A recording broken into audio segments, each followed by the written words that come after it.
Hey guys, welcome back to another Project Zomboid challenge. Today we're embarking on an interesting mission, which is to seize control of the overrun military base armed with nothing more than a comedically oversized spoon. Before we plunge headfirst into the challenge, if you haven't joined our ranks and you like this kind of content, then you should consider clicking the subscribe button and joining this ever-growing community. If you want to learn more about how you can support this channel, watch until the very end to find out. Alright, let's get into this challenge. We find our protagonist, Junior Spoonier, at the Rosewood Police Department. Our first move should be to find better protective clothing to reduce the chances of being scratched or nibbled, as well as finding a weapon. After putting on a plate carrier, I remember that I cunningly transported a weapon inside the jail, concealed in the depths of my prison pocket, a testament to the resilience of my sphincter in dire circumstances. Behold, this comically oversized spoon. Such items can only be wielded by those whose appetites hath no bounds. Anyways, this challenge isn't about who can hold the most magnificent objects up their butt. It's to clear out the Rosewood military base with said magnificent object. To get there, we'll first need a car, since it's quite a ways away.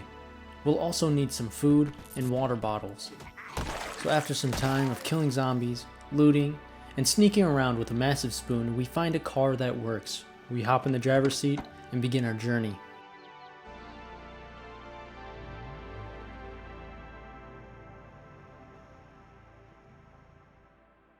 Before we leave town, we need to make sure that we have enough gas to get there, so we head towards the gas station, and lo and behold, it's infested with zombies. But that's no big deal, we simply have to lure them away by driving slow enough where they stay interested, but not too slow where they break my windows, pull me out, and clap my cheeks. After 2 tries, I finally have a big enough window where I can fully fill my gas can. And just like that, we're ready to continue. However, somewhere along my journey, the construction crew who created this road just stopped laying down gravel at one point for no reason. So I was just gonna have to suffer by going a whopping 25 miles an hour. With the sun completely gone, I decided to stop and get some shut-eye because I have a feeling that I'm gonna be killing a lot of zombies the next day, or just dying.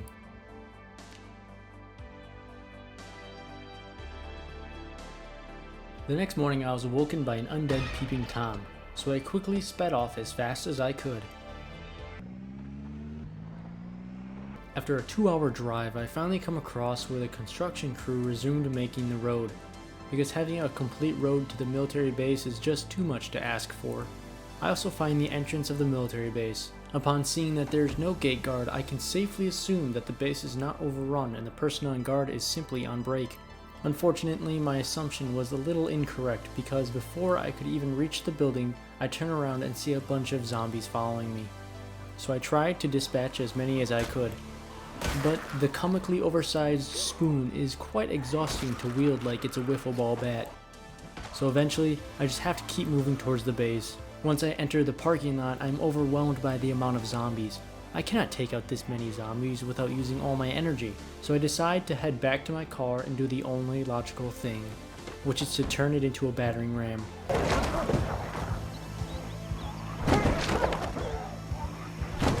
By putting the car in reverse and stomping on the accelerator, I allow the car to dish out some serious damage. I know I'm not using my spoon, but technically I'm not killing the zombies. The car is. After a few more reverse donuts and accidents,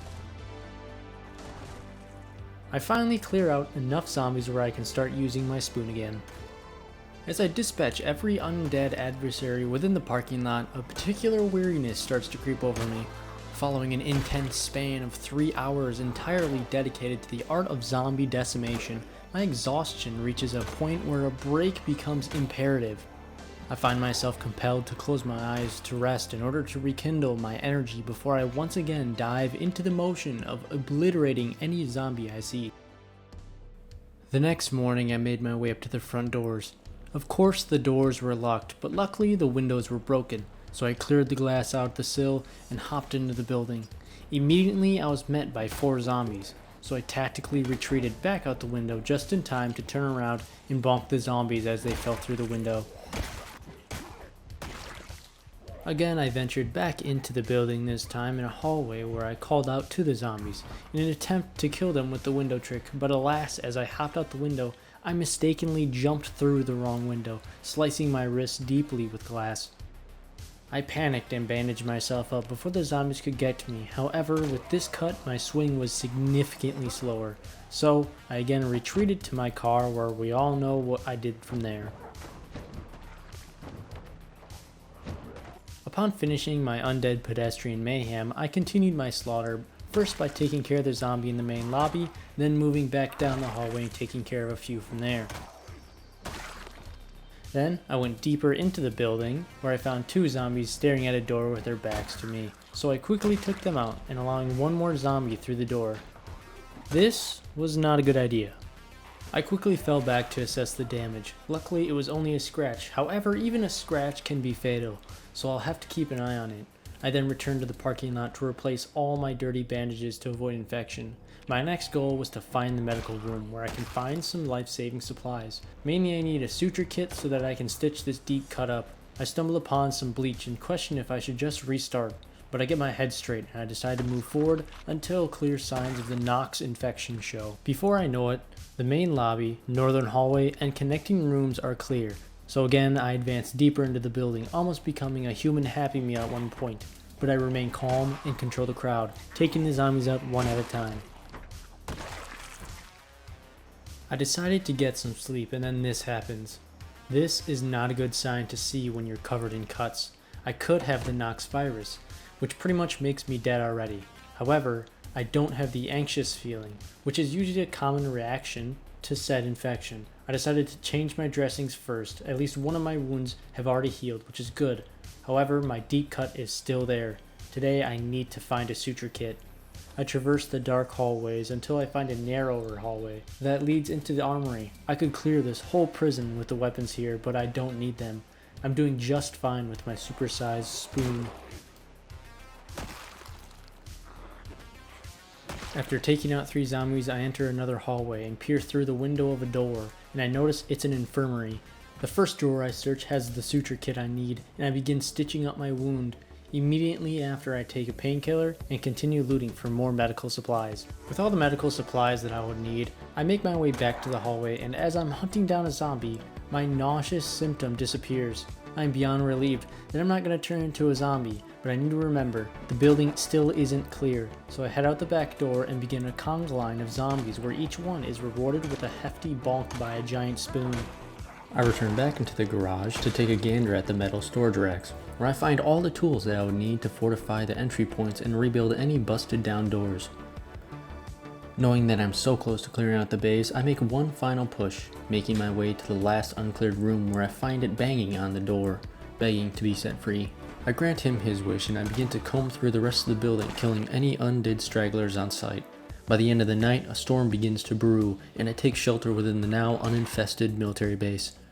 I stand in awe as I think about how I managed to clear this place with nothing but a comically oversized spoon and the help of my car.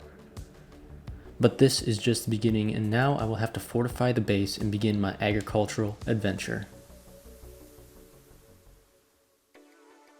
If you made it this far, I want to thank you for watching and are listening to this goofy story. If you like this content and you aren't already subscribed, I would greatly appreciate it if you join this ever-growing community. Also, as mentioned in the beginning, if you want to support this channel, you can click the link in the description to buy me a coffee. Being in college and making content on YouTube can lead to pretty late nights as I record and edit the videos by myself. If not, a simple like or subscribe will be enough to show your support. So thank you again for watching, and I will see you guys in the next one.